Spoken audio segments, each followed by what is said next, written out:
Baiklah, saya akan membacakan tugas saya, yaitu dengan judul Asal-usul rumpun suku Melayu. Rumpun suku Melayu adalah salah satu rumpun suku terbesar yang ada di Indonesia, serta di berbagai kawasan negara Asia Barat lainnya. Sayangnya, sampai saat ini masih terdapat banyak versi mengenai asal-usul serta arti dari kata Melayu. Namun, apabila kita pelajari identifikasinya, orang Melayu didasarkan oleh bahasa, tempat, adat, dan Islam. Maka pembahasan ini berdasarkan dari sejarah 4 elemen tersebut dalam kebudayaan Melayu. Di sisi lain, keberadaan rumpun suku Melayu juga tidak dapat dipisahkan dari sejarah panjang yang ada di kawasan Barat Asia Tenggara ini. Kita juga tidak akan pernah memahami sejarah asal-usul Melayu tanpa mengetahui sejarah panjang kawasan ini. Zaman Melayu kuno ditandai dengan masuknya orang-orang Austronesia atau orang-orang Melayu kuno ke wilayah Nusantara dari berbagai wilayah Asia pada 500 tahun sebelum Masehi. Mereka datang dan berbaur dengan para penduduk Nusantara terdahulu yang terdiri dari orang Australoid, Melanesia, dan Gravia Melayu purba.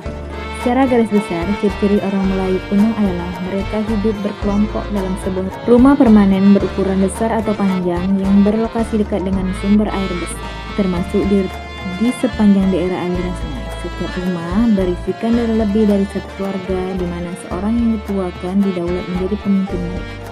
Aktivitas harian seperti berburu, mengambil hasil hutan, mencari logam, bercocok tanam, dan berternak dilakukan secara bersama-sama. Secara sosial, orang Melayu kuno bersifat terbuka, hingga terjadilah asimilasi dan akulturasi dengan para pendahulu mereka. Pencampuran ini mengakibatkan bahasa dan cara hidup Melayu kuno diserap oleh para penduduk terdahulu dan mendominasi kawasan Nusantara. Bagi mereka yang menolak perubahan, akan secara alami tersingkir dan berpindah ke wilayah lain atau semakin masuk ke daerah pedalaman. Ketika sebuah komunitas berkembang dan luas, maka terciptalah kawasan pemukiman yang kita kenal sebagai dusun atau kampung. Lalu, secara alami terjadilah pertukaran komunitas hasil bumi antar kampung secara perwilayah, yang lama-kelamaan akan meluas menjadi perdagangan antar pulau. Karena saat ini konsep kesukuan belum dikenal, maka dalam berinteraksi mereka menggunakan nama-nama atau lokasi atau berbagai ciri khas yang ada di kampung asal mereka masing-masing sebagai sebuah identitas. Dengan semakin besarnya sebaran kampung-kampung, maka terjadilah penyatuan beberapa kampung baik itu secara damai maupun melalui peperangan, hingga akhirnya terbentuk sebuah kampung besar yang mempunyai kebiasaan-kebiasaan sama yang didasari sistem hukum dalam strata pemerintahan sosial sederhana yang kita kenal dengan adat, nama, identitas, adat, tradisi, dan lain-lainnya menjadi ciri khas dari masing-masing komunitas ini, diterjemahkan menjadi identitas bersama dalam bentuk ukiran, bentuk bangunan, dan pakaian yang diperkirakan terjadi pada abad pertama. Penggunaan kata Melayu sebagai identitas pertama kali terjadi pada sekitar tahun 640 dengan berdirinya Kerajaan Melayu Jambi di Sumatera. Bagaimana telah dibahas sebelumnya, maka orang-orang dan masyarakat yang berasal dari kerajaan ini menyebut dirinya sebagai orang Melayu, dan adat serta budaya mereka disebut kebudayaan Melayu, sementara orang di luar Sumatera menyebut mereka sebagai orang Melayu Sumatera. Pada sekitar tahun 680, tongkat estafet keberadaan Melayu dilanjutkan oleh Kerajaan Sriwijaya yang berpusat di sekitar Palembang. Lambat laun terjadi asimilasi dan akulturasi antara orang-orang Kerajaan Melayu Jambi dan orang-orang Palembang yang melahirkan orang Melayu Palembang. Dengan berjalannya waktu, terjadilah persepsi bahwa Sriwijaya adalah penerus yang sah dari kebudayaan Melayu. Hal ini dibuktikan pada catatan harian biarawan Cina bernama Ichi yang intinya mengatakan ia mendatangi daerah Melayu pada abad ke-7 di Sriwijaya, serta ditemukannya beberapa prasasti Sriwijaya yang menggunakan aksara Pallawa dalam bahasa Melayu kuno. Prasasti ini juga sebagai bukti terjadinya akulturasi di kebudayaan India dan Melayu kuno dan sekaligus sebagai pengukuhan bahwa bahasa Melayu kuno adalah bahasa resmi yang digunakan pada era zaman tersebut. Di penghujung abad ke-11 memungkinkan terjadi perselisihan di kubu Kerajaan Sriwijaya yang mengakibatkan bergantinya nama Kerajaan Sriwijaya menjadi Kerajaan Dharmasraya. Kemungkinan perselisihan ini mengakibatkan beberapa kerabat kerajaan pergi meninggalkan Dharmasraya ke beberapa pulau lain seperti Kalimantan dan Kepulauan Riau. Di sanalah kemudian mereka berbaur dan mendirikan kerajaan-kerajaan kecil di bawah kekuasaan Dharmasraya. Seraya menghidupkan kebudayaan Melayu. Penyebaran Melayu di Jawa terjadi melalui ekspedisi militer Pamalayu yang diluncurkan oleh Kerajaan Singasari pada abad ke-13. Tepatnya saat dua orang putri kerajaan Dharmasraya bernama Dara Jingga dan Dara Peta dibawa ke Singasari sebagai bagian dari perjanjian diplomatik dari kedua kerajaan tersebut. Dara Jingga kemudian menjadi ibu dari Aditya Warman yang kelak sebagai pendiri Kerajaan Pangaruyung, Sumatera Barat. Sementara nama Sang Nila Utama melarikan diri ke Kerajaan Bentan di Kepulauan Riau atau tepatnya di Pulau Bintan. Tempat di mana kebudayaan Melayu telah tumbuh dengan suburnya. Kedatangan mereka disambut oleh penguasa setempat yang dalam tanda kutip sama-sama kerabat Kerajaan Sriwijaya atau dengan kata lain penerus sah kebudayaan Melayu. Sang Nila Utama pun dinikahkan dengan Putri Bintan, anak penguasa Kerajaan Bentan. Pasangan ini kemudian berpindah ke Pulau Temaseng dan mendirikan Kerajaan Singapura pada tahun 1299 dan menjadikan wilayah Kerajaan Banten di bawah kekuasaan. Maka pusat peradaban Melayu pun kini berada di Kerajaan Singapura. Saat Kerajaan Singapura dipimpin oleh rajanya yang keempat, yang bernama Pramaswara. Kerajaan ini diserang oleh Kerajaan Majapahit. Raja Pramaswara kemudian melarikan diri ke semenanjung Malaysia dan mendirikan Kerajaan Malaka pada tahun 1405. Mula saat itu, perpindahan pula lah pusat kebudayaan Melayu dari Singapura.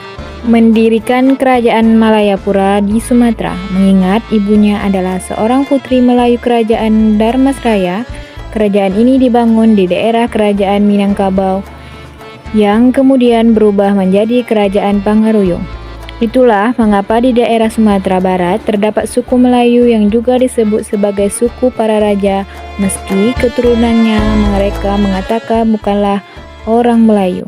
Kemudian menyebar secara cepat ke beberapa wilayah khususnya di daerah kekuasaan Malaka dan di wilayah kekuasaan Brunei di Kalimantan.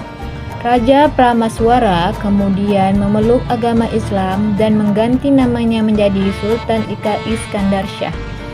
Gelar Shah adalah sebuah gelar yang berasal dari bahasa Muslim Persia, yang mana pada saat itu orang-orang Persia sudah banyak berdiam di Aceh untuk menyiarkan agama Islam dan berdagang. Iskandar Shah lalu memperistri seorang putri Aceh dari kerajaan Muslim Perlak yang diberikan gelar Pramaswari Iskandar Shah.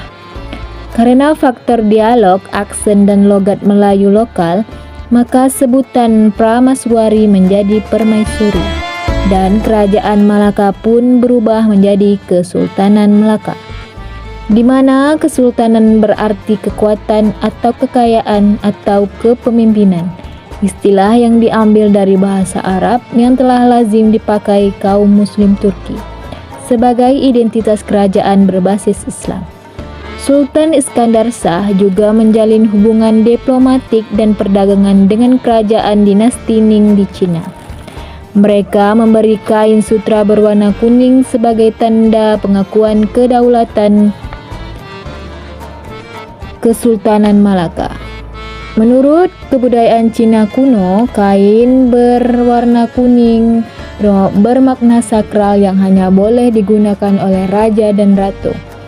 untuk melambangkan kekuasaan dan kekayaan serta posisinya sebagai wakil Tuhan. Maka mulai saat itu kerajaan Melayu Malaka didominasi dengan penggunaan warna kuning. Pada era ini, Kesultanan Malaka juga mengadopsi sistem penulisan Jawi sebagai sistem penulisan resmi kepemerintahannya. Jawi adalah teknik penulisan angka dan aksara Arab menggunakan bahasa Melayu kuno, yang penggunaannya telah berkembang luas di kawasan Nusantara. Saking terkenalnya hingga membuat bangsa Arab menamai orang-orang Nusantara sebagai orang Jawi, terlepas dari mana aslinya mereka berasal. Dengan pengaruh kebudayaan dari Islam, Arab, Persia, Cina, wilayah-wilayah kekuasaan Malaka dan daerah lainnya di Nusantara, maka lahirlah kebudayaan Melayu klasik yang menjadi basis dari kebudayaan Melayu yang kita kenal sampai saat ini.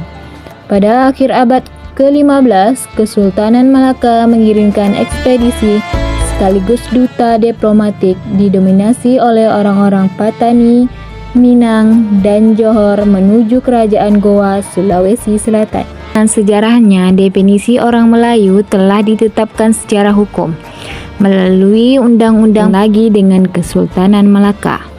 Seperti halnya suku orang laut yang berada di Kepulauan Riau. Keruntuhan Kesultanan Malaka akibat serangan bangsa Portugis pada tahun 1511 merupakan awal terpecahnya rumpun Melayu. Peperangan itu tidak hanya menghancurkan pusat kebudayaan, tetapi sekaligus juga memutuskan ikatan batin antara keturunan Melayu kuno dan Melayu klasik. Hubungan ikatan yang tidak akan pernah dapat pulih kembali sampai dengan saat ini. Kejadian tersebut berlanjut hingga zaman kolonial, tepatnya pada abad ke-19, ketika bangsa Eropa memecah belah masyarakat dengan mengelompokkan penduduk berdasarkan daerah, asal, komunitas, budaya, dan bahasa yang kemudian disebut dengan suku. Kemudian bagi para pimpinan suku yang memiliki hubungan baik dengan mereka disebut sebagai suku yang lebih hebat dan dominan. Diskriminasi bangsa Eropa ini bahkan lebih parah lagi dirasakan oleh penduduk di Kalimantan.